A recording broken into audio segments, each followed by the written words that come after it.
Right, gentlemen, welcome to Pitlane News. I'm Matthew Jordan, and I'm with four racing drivers: Andy Tucker, my name is in the middle, great, Luke Pound, Mike Epps, and Aaron Morgan. Now, hands in the air, team. Oh, you've got they've got uniforms on. Three of the guys are Team Brit, hands in the air, of course, and Mike as well. Short and sharp. This year's all up. One of my questions was, I think it's quite important. What got you to motorsport? What is it, a hobby from a kid, or what led you sort of to be where you are now? Andy. So I used to partake in karting when I was younger, going up until I was about 17, 18 years old. Obviously then got knocked off my motorcycle by a slightly aggressive car driver. That's the best way to put it. Oh, really? Yeah, it was. Wasn't just one hit; it was two. He went for a second attempt. So yeah, lovely times. But I looked around after several years of rehabilitation and surgeries to see if there was any teams that did anything with disabled drivers. Stumbled across a documentary with Team Brit and thought, do you know what? I think it's about time I got back into motorsport and just see if I can actually go anywhere with it. So yeah, it's been an interesting journey so far. But all right. So were you all motorsport fans before? I obviously don't know anyone's full background in regards to accidents and stuff. Were you all fans before anything, or is it anybody? Oh yeah. Yeah, I've always been a big fan of motorsport. Right. Luke, Aaron? Yeah, it's I've always grown up watching it. Back in the sort of the earliest memories really is sort of around 95, 96, sort of, Colin McRae with winning the WRC championship, and then so you're a rally fan mainly. I think their skill was just crazy. I do like a bit of F1. Yeah. Touring cars my thing, but you can't hide the skill of a rally driver. No, that's it. So it's like that's my earliest memory. Sort of, Colin McRae in '95, Damon Hill winning Formula One in '96, and it's gone on from there really. Same with motorbikes and that. I've watched it all. So Carl Fogarty and that racing back in the '90s as well. When did you get involved with motorsport, as in with Team Brit, Luke? Yeah, that was it. It was same again. I had a motorbike accident. I lost the use of my left arm, so I got myself back onto a motorbike, was able to do that again, and then so I was just looking around for doing track days really, and that's when I come across Team Brit and their driver academy. So it was just doing some track days with them, and then just having to sit down with Dave, and it was like, what a great guy. He is a really good guy, isn't he? Yeah. Right, I have a question for all of you, but let me ask you first, Aaron, because I met Dave. I was with Luke Branning last year. We had all Luke's F4 car at the Motorsport Days Live last January. Was it? No. I think it was. Yeah. What year it is, but anyway. And I spent 10 minutes on the simulator with the hand paddles, which is like doing that in reverse. Listen, I think I can drive. I'm over 50, been driving since I was 10. I've got some skills, I think. But I was with, is it not Johnny? Who's the young guy, autism guy? Great little chap. Huh? Bobby. So I've gone, anyway, I've gone round, and I was obviously a bit nervous because, so I've gone, right, he's going to put your foot down. So I didn't, because obviously, and I've done a whole spin at 100 miles an hour.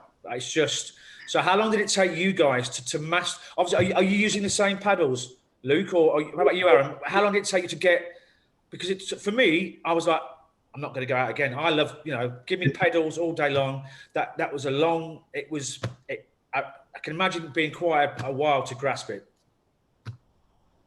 Yeah, so I've been paralysed since I was 15 years old. So right. I've only ever known to drive with hand controls. Okay.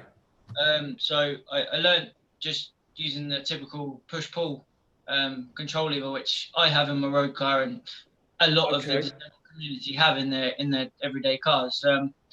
When I got back into racing, I originally had that, and then over the years, sort of systems developed And the last version I had before I joined Team Brit, I had still a push-pull lever, but there was like a throttle mounted on it. So it was like trigger, you did the throttle with your fingers, and then you pushed this lever towards the dashboard to brake.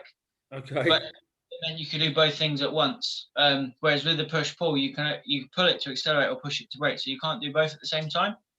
So obviously for motor racing, that's a big hindrance. Yeah. So, having a trigger, like I say, they developed over the years to the final iteration of the trigger, throttle and brake. But then when Dave invited me along to a Team Brit track day in 2019, to have a go on the simulator with the Team Brit controls, get used to them on there, and then obviously take them into the car. It's obviously a huge help in the learning curve. And with as I say, with the push-pull system, or the trigger throttle, you can only have one hand on the steering wheel. Right. So use the Team Brit ones and be able to have both hands on the steering wheel, and not need to move your hands away. Exactly, yeah. Quarter to 9 position, quarter to 3 position makes a massive difference. Really does. Definitely. What about yourself, Mike?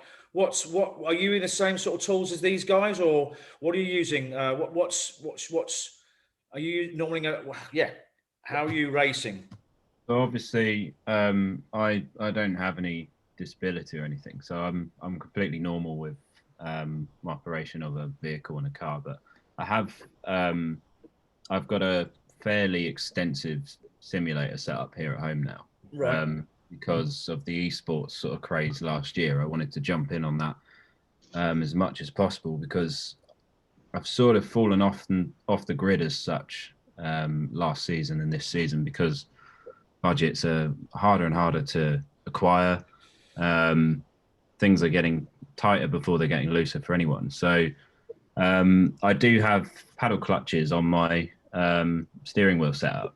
Right. And I do for almost like a test of the senses, but also we do it essentially for fun as well, to put a challenge to ourselves. And you have the right paddle as a throttle and the left as a brake. The hardest thing is modulating the brake. I think you guys might agree, because you need some form of friction or force in that paddle to actually feel how much force you're applying and modulate it smoothly like you would in a normal car. But I haven't really found it too difficult, probably because I spent a long time with the old analog sticks on PlayStation 2 and all of that back in the day. Are you all gamers as well? Are you all? Yeah. Say gamers. I probably agree. It does help. Listen, let's not get into that. That's another interview in the future, because I know it's a great tool, but let's not discuss about gaming now. All right, second question, because I know that Aaron's got to shoot off.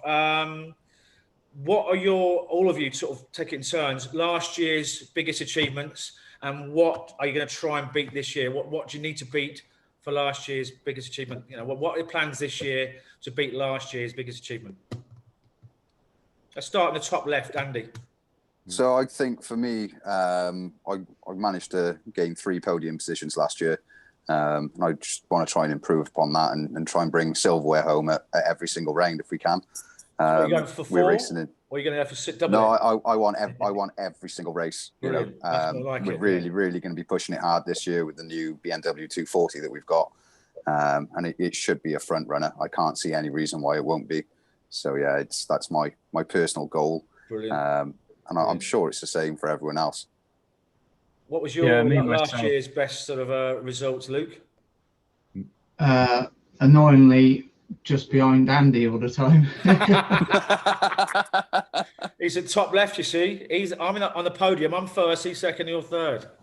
Yeah. No, all right, so you're going to plan to try and beat him this year? Or at least... hopefully I'm driving with him, so...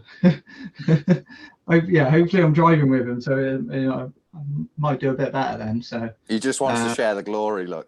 Yeah, that's it. We all do. Yeah, that's it. We all do, really. Right. Yeah, it's annoying that you ain't got anything to show for it.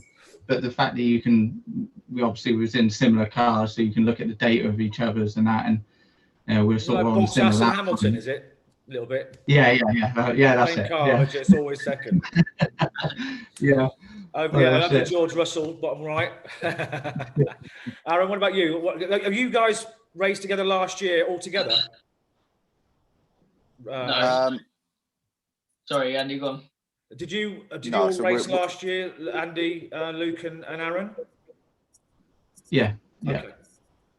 So what was your last year's? Are you below? So is it? I'm guessing it's Andy first, then Luke, and then you, Aaron, or?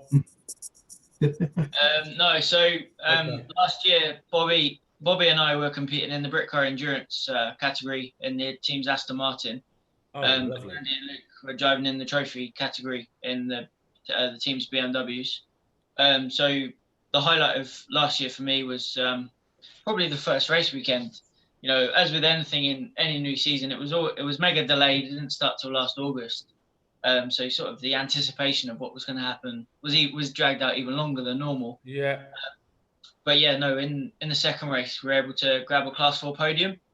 So yeah, that was a particular highlight. It was only the third step. So I think hopes for 2021 are to obviously, hopefully get on the top step. Brilliant. Are you all doing, the Team Brit, are you all doing the Brit car thing? Yeah. So I think we're all in the Brit Car Right. Endurance Trophy this year. Brilliant. But I think there's hopes for all of us to jump up into the Endurance Championship. And what was so last year you raced, Mike, or you said it's a bit of a slow year? My last outing was actually a Brit Car event, funnily enough. Okay, brilliant. It was 2019. So I didn't race in 2020 because it just didn't really make sense for me to, with everything that was happening. I've had some really good work this year as a driver coach with a lad called Josh Malin who won. I know Josh. Well, I know of him. Yeah. F4. Yeah. He won Ginetta GT5, and I think he's going to be. Oh yes, of course. Something. He was Ginetta Juniors 2 years ago with Luke Browning. No, he was MX5s, but juniors would have been Will Martin, who I worked with, who went into Porsche. Who crashed the Porsche on his first week out, didn't he? Oh, don't remind him. He did I go think on. him and Will and Luke were quite close friends, and I think Will called Luke saying, "Oh my God, I've smashed the car up on the first day." Or something. That's right. He rang me next, so I'm good. I'm in that circle. I'm with Browning, Martin, and Malin, and sort of generally most of the winners in the Toka paddock, really. Which is what are your plans this year, Mike? Huh? What are your plans this year? Well, this year I've got a couple things on the boil that I wouldn't really want to discuss live with anyone yet, but it's through sim racing contacts that might produce a couple of real opportunities. But it won't be a full season campaign or anything, but it'll be a reason to renew the race license. But my last gig, talking of highlights, I raced with a guy called Ben Claydon in Brit Car in 2019 at Brands in the Into the Night race. We were in a Team Hard Ginetta GT4, and I came in leading overall after my first stint. And there were two 458 GT3 cars, Ollie Hancock's crazy 600 horsepower BMW. A Praga was out there, so I managed to come in, and probably has a little bit of luck with a couple of the cars because the Brabham was there doing its debut race, the BT62, and that had some electrical issues, I think. But I actually came in leading overall. I had people messaging me going, "Epps, are you at the front? Are you at the top of the?" While you're driving, they're messaging. Yeah. Well, not quite. He's just going around checking his phone. Missed the turn on. Yeah. But it was a 78, 79 lap stint or something like that. And I came in with the car in at the front, and it was my teammate Ben's first ever race, bless him. So he literally said, "Cool, I couldn't have had a harder Brilliant thing to stand up to." But that was that. And in 2019, I did half a season of GT4 Super Cup in Ginetta, where again I was racing with Tony Gillam at Team Hard, and it was very much like, half a shoelace budget sort of thing just to get me out there, because after 2018, it's just been really, really difficult for me to get back. Well, that brings me to my next question. Is obviously I was raising cash for Luke Browning last year. The lockdown happened, and it's tough. It's tough at the best of times. Motorsport, raising cash. Oh, you've all swapped round. Hang on. It's that way. I think one of us went off air for a sec. Oh, right, okay. Yeah, my phone decided to glitch out. I'm like, hang on a second. Playing no musical chairs. There's no music. So so it's tough anyway. And then obviously last year the lockdown, it's a lot tougher. So Luke's now getting looked after by the guys at Tech, which is great. He won the championship, which is again great, and it was a bit of a strange way of winning it, but it was still quite fair. I don't know if you saw that.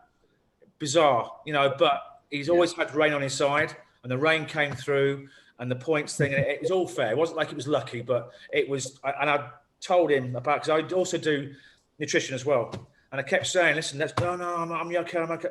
I said, even if it shaves off a second off a time, it'll count. He said, I'll be okay. And he just about, skin your teeth, got through. So him and Zach are two of the most talented boys, to be fair. It was crazy. It was amazing. But that's why I started Sponsors for Racing, because there's no platforms out there for, especially new companies, which I'm trying to push into, to go and look for, every driver's approaching every person and every company, and there's all sorts of stuff going on, and it's it's getting harder and harder. So there's no place for a guy to go and look, okay, who's doing what's being charged and what part of the country. So that was an idea, and obviously we're offering advice and stuff, hence you guys are all here today. How are you guys, how are things with financial this year? Are you still looking for bits and bobs, or it's going to be a tough one, I know that, but yeah, halfway through, 3/4 way through, obviously every penny counts. So, and I've been 24/7 sourcing stuff. We've got a few things coming through.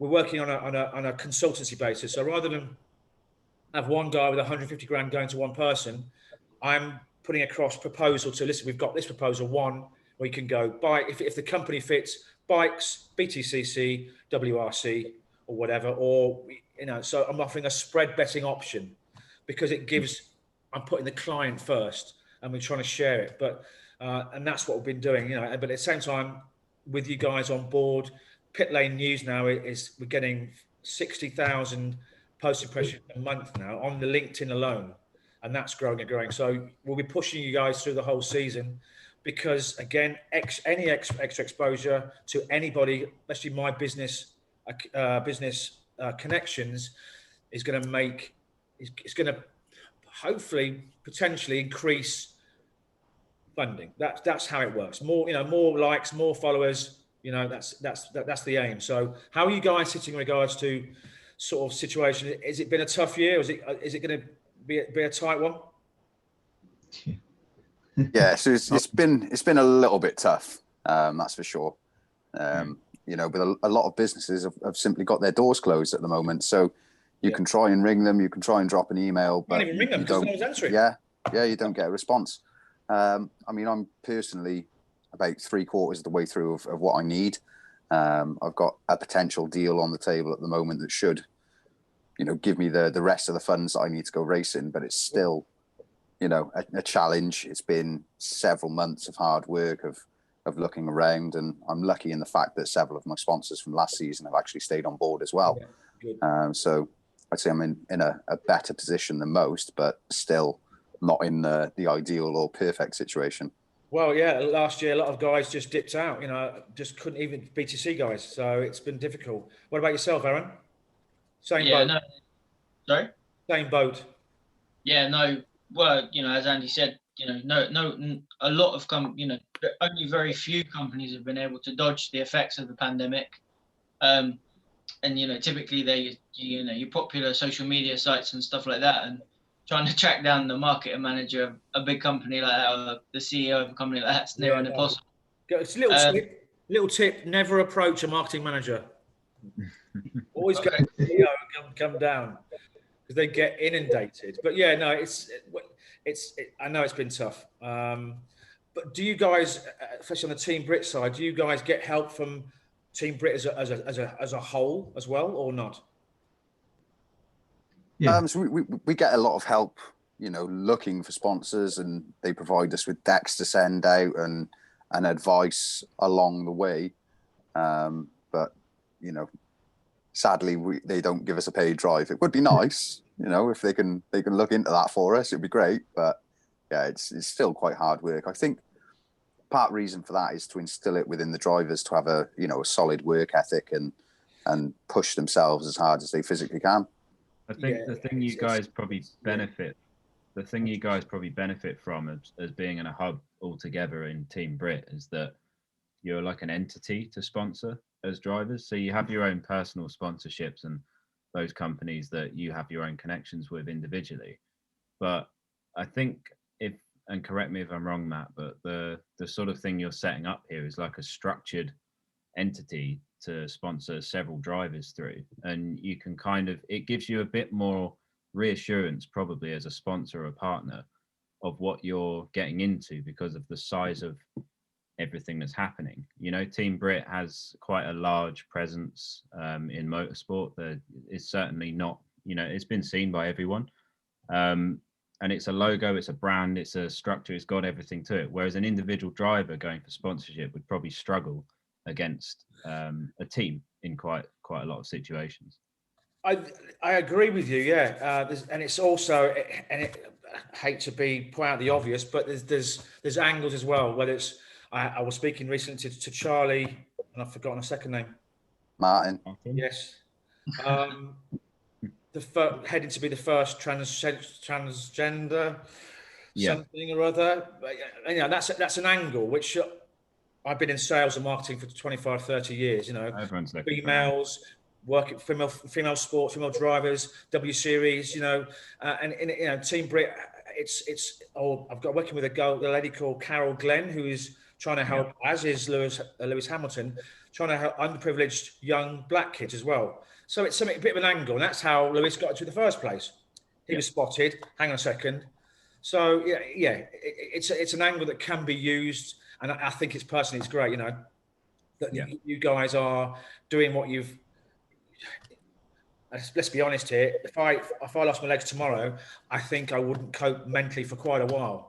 But the fact that technology now and stuff, and you can do some amazing stuff, and you often see people that have lost limbs or whatever, or ex-army and things, that end up doing things more with their disabilities than they would have done in their real life. So just look at Billy Munger. Thing. So it's and I think sponsors, I think companies, they're only in it because they like motorsport, but they're in it to gain business and get a return on. What is that? A gift from Zoom. So Zoom's giving you some free time, I think, with all of us. It happens when you get 40 minutes in. Yeah. So yeah, it's a tough one, but it is a tough one. And I've just lost what I'm going to say now. I think as a structure, get me out of a hole, quick. Say something. I forgot what I was going to say. Well, that's that's the key thing which motorsport can give, you know, people with disabilities such as ourselves. You know, you often hear it from members of the team. It is that completely level playing field. As soon as I'm in the car, Luke's in the car, Andy's in the car, we can control the car as well as the able-bodied drivers in the race, and that's something which no other sport can do. I've played wheelchair tennis, and obviously to play that with an able-bodied person, you know, you get 2 bounces, but they still only get 1. No. You know, basketball rules have to be adapted, and you know, stuff like that. So every other sport has to be adapted for a disabled person to play. But apart from giving the hand controls or whatever form of controls, you control the car. Level, and you know, in Alex Zanardi's field, you know, he won a world touring car race following his disability. He's competed at the Spa 24 hours, the Daytona 24 hours as well, and he's been right up there mixing it up with the top guys. It didn't win either of them races, but he was right up there, kind of thing. Brilliant, great. Luke, just a little quick message from you. Then I think who's got to shoot off? You got to shoot off, Aaron? No, I'm all right. Okay. Just one question as well. Yeah, just because who gives you where do you get your advice from approaching companies and all that sort of malarkey? Do you get from the team themselves or any outside influence? Do you get any sort of coaching or how to approach? Luke?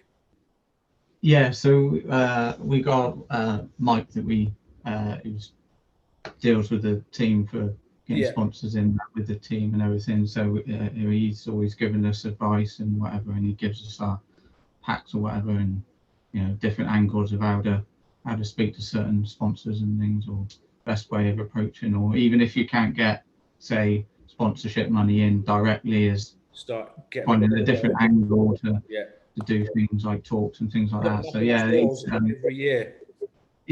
So yeah, he's really helpful with that. Good. And because I was at the same thing last year when I went up round the thing and I crashed your BM. I don't name names, but there was somebody. I've been in sales, as I said, for 30 years, and he was giving out advice to a lot of youngsters. Right, guys, do all your homework, pick a company, get your angle, do your deck, put your email, and email that I didn't mention about get hold of them on the phone. And I was like, I was shocked. Emailing somebody willy-nilly, and I was like shocked. So it's what we're doing, you know. I've fired people in the past for just emailing somebody they don't know. And what I've learned as well, do you guys, this is a secret, I've only passed to certain people. Do you guys, well, when it starts backing up, have you ever, do you know what your local Chamber of Commerce is? Yep. Yeah. Are you all members?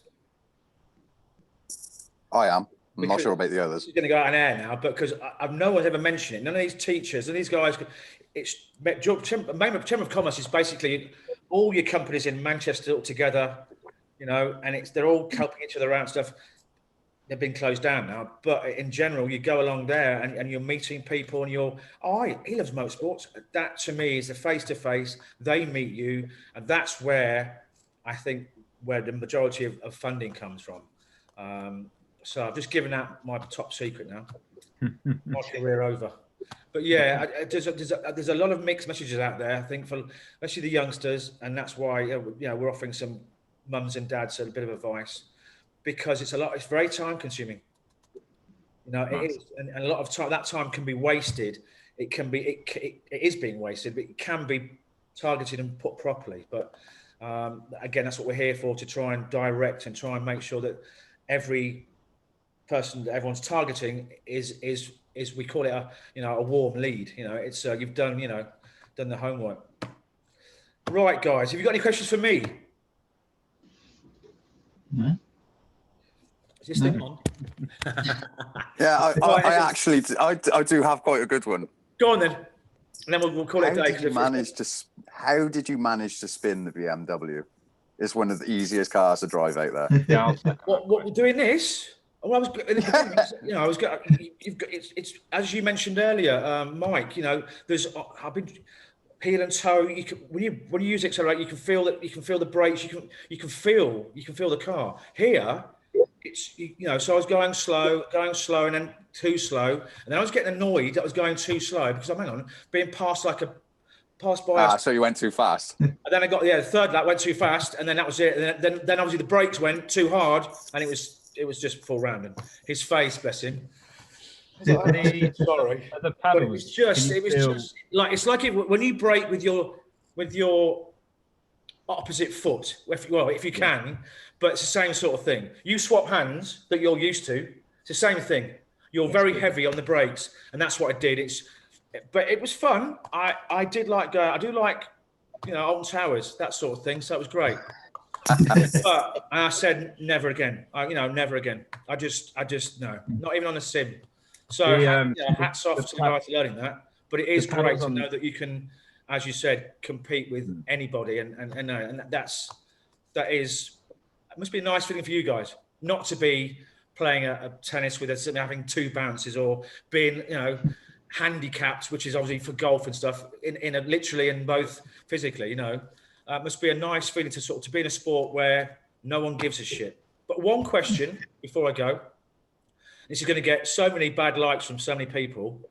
If that is the case and you guys are doing so well, why hasn't a woman got anywhere close to the top speeds in a Formula car? I could probably. Just on a postcard, please. I could try a diplomatic answer to this, but I think it's a combination. Don't answer it because I'm in trouble now. Let's keep you guys out of trouble. Let's call it a day. Thank you for your time, gentlemen. Have a great season. Fingers crossed that we'll be attending a number of events this year on the press side or as a spectator, whatever. So we'll come around, we'll come and see you guys, do some interviews, whatever, and hopefully catch some photos of you guys on the podiums. And as soon as things come through, or cash-wise, again, you'll be the first to know. But yeah, obviously, Pitlane News and Sponsors for Racing will be behind you for the whole season. And good luck, and stay safe, but don't drive too safe, drive fast, if you know what I mean. Yeah, don't do what you did, yeah? Say again? Don't do what you did. Well, no, try not to. Yeah, because it defeats the object of getting past a checkered flag. When you're facing this way, it's not right. But yeah, listen, I like to be a first. Gentlemen, thanks a lot. Have a nice weekend. Yeah. Stay safe. Cheers. Take care. Speak soon.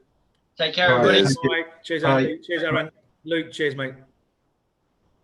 How do we get out of this? I have no idea. Let me pause the recording first before I say something I don't want to say.